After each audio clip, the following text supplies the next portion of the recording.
Yapsak'tan merhabalar. Evet, bu hafta İstanbul'a döndük. Uzun bir aradan sonra İstanbul'da olmak güzel. Paris, Londra, Alaçatı ve daha birçok şehir derken sonunda İstanbul'a geri döndük. Çünkü sezona çok az kaldı. Ardı ardına birçok fuar açılacak, yeni oyunlar premier yapacak, sergiler vesaire derken tabii konserler devam ediyor.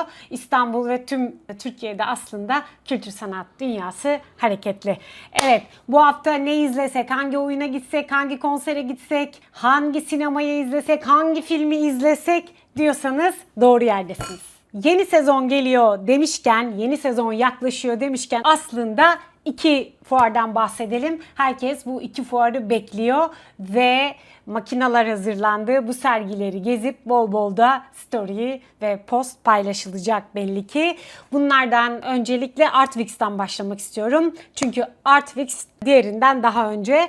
Artvix bu yıl yine akaretlerde ve farklı bir edisyonla Collectors edisyonuyla karşımızda. 16 Eylül'de açılacak ve 8 Kasım'a kadar akaretlerde A23, 25, 27, 43 ve 45 numaralı binalarda açık olacak. Bu yıl ilk defa Collectors edisyonu olarak karşımıza çıkıyor Artvix ve kimlerin koleksiyonunu göreceğiz? Banu Hakan Çarmıklı, Öner Kocabeyoğlu ve Tansa Mermerci koleksiyonlarını Artvix'e, dolayısıyla İstanbullulara ve seyircilere açıyor. Eğer Türkiye'nin önemli koleksiyonerlerin eserlerini görmek istiyorsanız 16 Eylül 8 Kasım arasında Artvix akaretleri mutlaka ziyaret edin.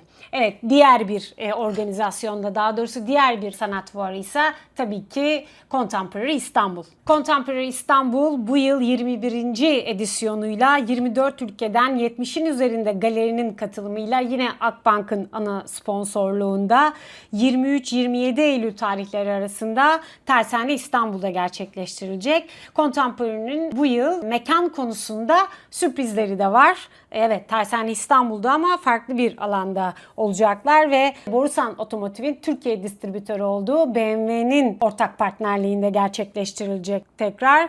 CI 21 olarak da kısaca kodlayabiliriz Contemporary İstanbul'u bu sene. Ve aslında dünyadan da önemli galeriler ağırlayacak ve bu sene Focus Asya. Asya'dan da önemli galeriler var.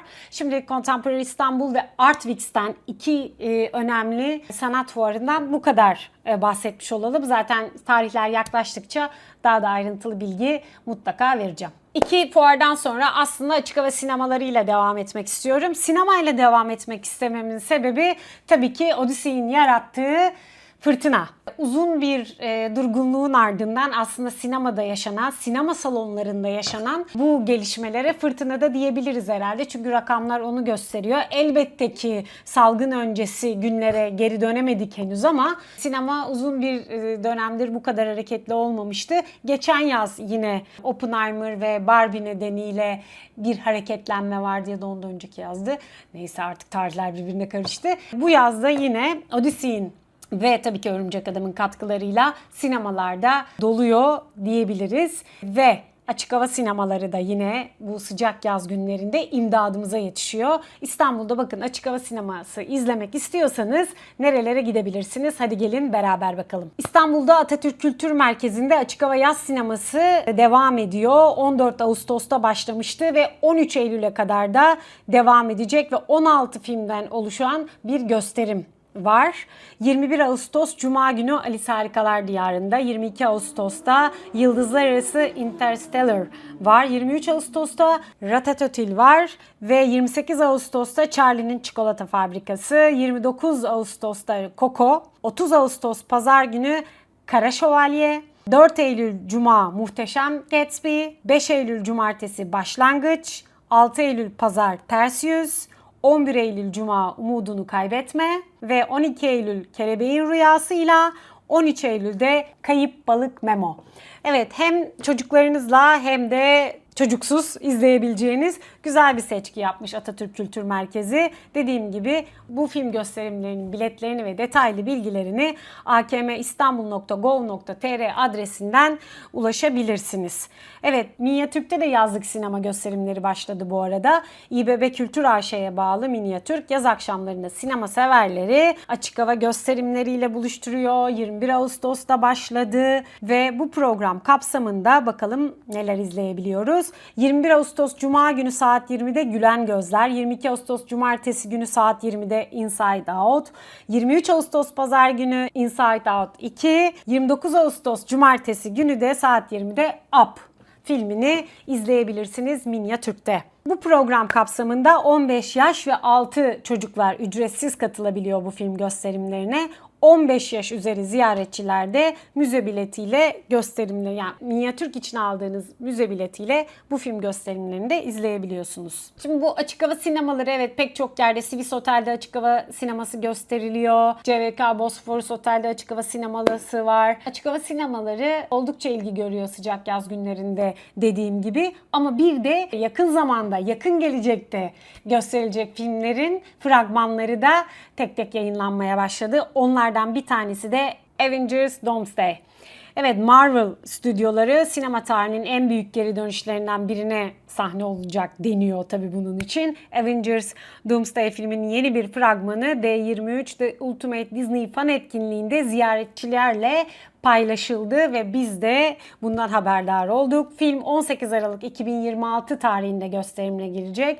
D23 etkinliğine, yani Disney'in bu gelecekten haber verdiği fan etkinliğine 2 sene önce ben de katılmıştım. Hatta Aysun Öz'de başka şeyler de izleyebilirsiniz. Hatta Aysun Öz kanalının ilk videolarından bir tanesiydi D23 eventi. Oldukça etkileyici bir event. Görmek isterseniz nasıl bir şey diye arşiv bölümünde görebilirsiniz. Ve 28 Ağustos'ta yeni bir film de Disney Plus'ta gösterime girecek. Onun da haberini verelim. 28 Ağustos'ta sadece Disney Plus'ta Hilal Altınbilek ve Serkan Çayoğlu'nun başrolünde yer aldığı Öngörü filmi yayınlanacak. Onun fragmanı da yayınlandı. Hatta Hilal Altınbilek ve Serkan Çayoğlu'yla da röportajımızı önümüzdeki haftalarda Aysun Öz'de başka şeyler de izleyebileceksiniz. Onlarla da film üzerine bir sohbet gerçekleştireceğiz. Buradan hem Hilal'in hem de Serkan'ın hayranlarına duyurulur. Serkan'la yıllar önce bir Burberry defilesine gitmiştik Londra'ya. Orada da yakından tanıma fırsatı bulmuştuk. Uzun zamandır görüşmüyorduk doğrusu. Onunla da bu röportaj tekrar sohbet etmek için de bir fırsat olacak.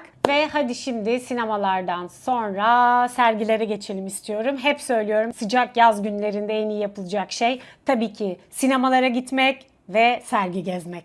Sergi demişken İzmir'den başlamak istiyorum. Hazır yeni gelmişken İzmir'den. İzmir'de Alavya'da, Alavya Otel'de çektiğimiz ajandayı izlemişsinizdir. Zaten oradan da çok güzel yazın görebileceğiniz sergileri Alaçatı'ya özel bölümümüzde bir önceki Ne Yapsak da izleyebilirsiniz. İzmir'de Nazım Hikmet'in en kapsamlı sergilerinden biri açılıyor. 95. İzmir Enternasyonel Fuarı'yla birlikte. Ve Nazım'ın dünyası Romantika'yla birlikte İzmirlilerle buluşacak.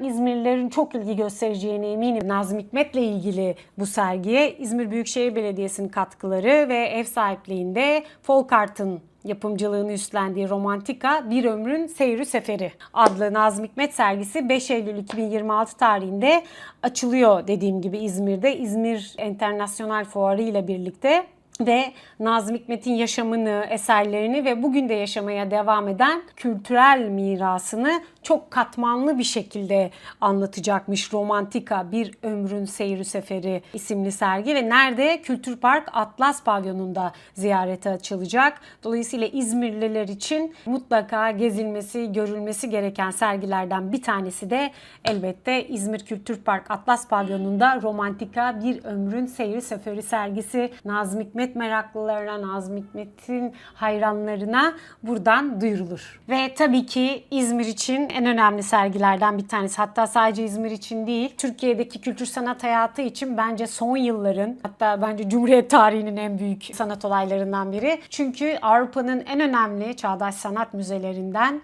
Centre Pompidou 5 yıl boyunca 10 sergiyle İzmir'de Lucien Erkas Sanat Merkezi'nde olacak. Biliyorsunuz Centre Pompidou 5 yıllık bir renove renovasyona girdi ve dünyanın pek çok yerine eserlerini gönderdi.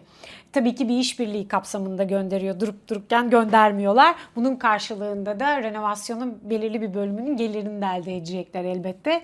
Sanat dünyası için aslında iyi bir formül. Çünkü bir müzenin yenilenmesi çok büyük rakamlara mal oluyor. Özellikle de Centre Pompidou gibi Avrupa'nın en önemli çağdaş sanat müzesi için. Dolayısıyla Lucien Arcas da Türkiye'ye bu sergiyi getirmek için elinden geleni yaptı ve Lumina Renk ve Işık Sanatı sergisiyle 26 Eylül'de Lucien Arcas Sanat Merkezi'nde Centre Pompidou ve Arcas Sanat işbirliğiyle 5 yıl boyunca gerçekleştirilecek 10 serginin ilki de İzmir'de açılıyor. Bu gerçekten çok heyecan verici. Ben çok heyecanlanıyorum. Yani İzmirli olduğum için değil, bir sanatsever olduğum için özellikle ve Türkiye'nin her yerinden izleyici gidecek. Çünkü Centre Pompidou'nun eserlerini görmek için 5 sene boyunca Paris'e gitmenize gerek yok. Zaten kapalı.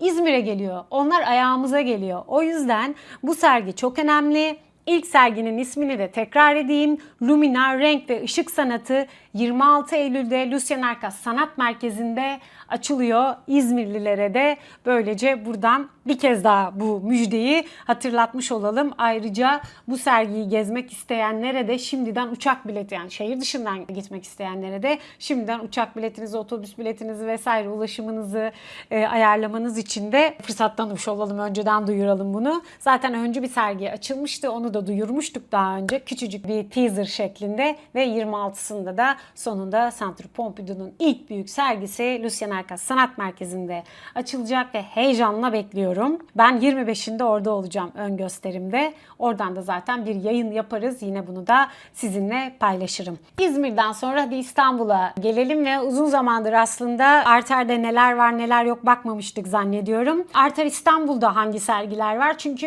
Centre Pompidou deyince aklıma hemen Arter İstanbul geldi. Çünkü Türkiye'nin önemli çağdaş sanat merkezlerinden biri de elbette Arter. Arter İstanbul'un güncel sergilerine bakalım. Arter İstanbul'da neler varmış? Gökyüzü şekerlendi. Hera Büyüktaşçıyan'ın Hayalet Kuartet sergisi, Tayfun Erdoğmuş'un Atlas sergisi, Mehtap Baydun'un Seni Sevmek Çok Zor sergisi ve yapım aşamasında sergileri devam ediyor. Arter'in tüm sergilerine 24 yaş altı izleyiciler için her gün, Perşembe günleri ise her yaştan ziyaretçi için ücretsiz. Eğer 24 yaşın altındaysanız her gün ücretsiz girebilirken eğer 25 yaşın üstündeyseniz Perşembe günleri ücretsiz ziyaret edebilirsiniz. Ayrıca Arter'in uzun cumaları var. Cuma günleri Arter'i 21'e kadar ziyaret edebilirsiniz. Aynı zamanda sergi turlarıyla birlikte arka bahçede de konserler, etkinlikler de gerçekleştiriliyor. 21 Ağustos'ta saat 17'de tematik sergi turu Boşluk var. 19.30'da arka bahçede konser, neşeli bir akşam, Dolapdere Noise Orkestra olacakmış. 28 Ağustos'ta da 9'a kadar açık Arter ve 17'de yine tematik sergi turu Topografya. Saat 20'de de arka bahçede konser, Eski Tatavla'yı anımsamak, Tayfa Tatavla konseri olacakmış. Böylece cuma akşamı ne yapsak diyenler için de Arter saat 9'a kadar açık ve hem konser hem de özel sergi turlarıyla cuma akşamınızı şenlendirebilirsiniz. Hadi şimdi konserlere bakalım. Konserlerde neler var? Hayko Cepkin hayranları. Evet, Hayko Cepkin Elektrik'le Türkiye turnesine çıkıyormuş. Rock müziğinin kendine özgü yorumuyla çok sevdiğimiz sanatçılarından Hayko Cepkin, güçlü sahne performansıyla, yüksek tempolu düzenlemeler, çarpıcı görseller ve etkileyici ışık tasarımıyla oldukça iddialı geliyor. Bültende yazıyor bunlar, çok merak ettim. Elektrik projesiyle Türkiye turnesine çıkıyor. Turne 11 Eylül'de Ankara ODTÜ, MD Vişnelik'te, 17 Eylül'de Bursa Kültür Park Açık Hava Tiyatrosu'nda, 19 Eylül'de İzmir Tarihi Hava Gazı Fabrikası Kültür Merkezi'nde, 26 Eylül'de Antalya Açık Hava Bahçe'de, 3 Ekim'de Samsun Doğu Park Amfitiyatro'da, 16 Ekim'de Adana Mimar Sinan Açık Hava Tiyatrosu'nda, 17 Ekim'de Gaziantep Gayun Mavera KSM açık hava sahnesinde ve 24 Ekim'de İstanbul Küçük Çiftlik Park'ta sahne alacakmış. Ve 30 Ağustos yaklaşıyor. 30 Ağustos Zafer Bayramı. Evet, en büyük bayramlarımızdan bir tanesi 30 Ağustos Zafer Bayramı ve hakkıyla kutlayalım. QNB Terminal Kadıköy'de Pandemi Müzik konseriyle bir 30 Ağustos coşkusu yaşanacak. 30 Ağustos Pazar günü saat 21'de QNB Terminal Kadıköy'ün içerisinde yer alan platformda gerçekleştirilecek konser, Pandemi Müzik konseri ücretsiz olarak dinlenebilecek. Böylece 30 Ağustos'ta ne yapsak diyenler için de ücretsiz bir konser önerimiz de var. İzmir'den bir haberle ajandayı noktalayalım istiyorum. Çok da uzatmayayım. Ama bu sefer bir konser, tiyatro ya da sinema haberi değil bu. İzmir'in Doğal Yaşam Parkı'ndan güzel bir haberimiz var. İzmir'in Doğal Yaşam Parkı Sasalı'da. Biz eskiden, biliyorsunuz ben İzmirliyim, İzmir'in hayvanat bahçesi kültür parkının içinde, fuarın içinde ve küçücük bir alandaydı ve hayvanlar da o kadar iyi şartlarda barınmıyordu doğrusu. Evet, bir filimiz vardı, Bahadır, ve pek çok hayvan da vardı ama daha sonra İzmir muhteşem bir doğal yaşam parkına kavuştu Sasalı'da. Oldukça büyük, geniş bir alanda ve çok da farklı hayvanları orada görme fırsatı bulabiliyoruz. Fena da şartlarda görünmüyorlar doğrusu. Ve İzmir Doğal Yaşam Parkı'ndan güzel haberler var. Şöyle, uzun kolları sayesinde ağaçtan ağaca hızla hareket eden kuyruksuz maymun türü gibonlar İzmir Doğal Yaşam Parkı'nın yeni sakinleri olmuş. Yani İzmir'in yeni gibonları varmış. Ben de İzmir'e ilk gittiğimde o gibonları görmek istiyorum doğrusu. Özellikle çocukların büyük ilgisini çekiyordu. Küçükken çok severdim hayvanat bahçesine girmeyi. Daha sonra hayvanat bahçelerine farklı bakmaya başladık elbette ama İzmir Doğal Yaşam Parkı bir hayvanat bahçesi değil, bir doğal yaşam parkı elbette. Ve bu 4 yeni konuğu 19 yaşındaki erkek Bruno ile 29 yaşındaki dişi Justin beyaz elli gibon, 24 yaşındaki Savannah ve 8 yaşındaki kızı Mula ile gibon ailesinin en büyük türü olan Siamong. Yeni konuğu, 4 tane konuğu varmış. Dolayısıyla bu aileyle de, gibonlarla da sizi ben buradan tanıştırmış olayım. İzmir Doğal Yaşam Parkı'ndan gibonlarla ilgili haberimizle birlikte ajandayı kapatmak istiyorum ama bir Odyssey ile ilgili bir kitap vardı. Yatağın başında kaldım. Bekleyin, geliyorum. Evet, geldim. Özellikle bu kitapla kapatalım istiyorum. Çünkü şu ara tabii ki Odyssey filmiyle birlikte dediğim gibi sinemalar hiç olmadığı kadar, ya son yıllarda hiç olmadığı kadar hareketli. Tabii ki Örümcek Adam'ın da bunda rolü var. Ama Homeros'un Odysseus'ının yeni bir çevirisi var. Eski Yunanca aslından çeviren, giriş ve notlarla birlikte Erman Gören. Ve imzalamış da sevgili Erman Gören. Şöyle göstereyim. Eğer Odysseus'un hikayesine meraklıysanız, hani filmi izlediniz ama film yeterli miydi, değil miydi, ne kadarı yansıtılmış, ne kadarı yansıtılamamış gibi kafanızda soru işaretleri varsa ve bunu kendiniz okumak istiyorsanız, Everest Yayınları'ndan Homeros'un Odysseus'ı dediğim gibi Erman Gören'in çevirisiyle, daha önce Türkçe'ye Azra Erhat'ın çevirisiyle okumuştuk Odysseus'u ve bu kez de Erman Gören'in çevirisiyle okumak isterseniz Everest Yayınları'ndan yeni bir çeviri çıktı. Bunu da hatırlatmış olalım ve Odysseus'la bu haftanın Ne Yapsak ajandasını kapatalım istiyorum. Önümüzdeki hafta tekrar yeni bir ajandayla buluşmak üzere. İyi seyirler. Beğenmeyi, yorum yapmayı, abone olmayı unutmayın. Önerilerinizi de bekliyorum. İyi seyirler. İyi haftalar.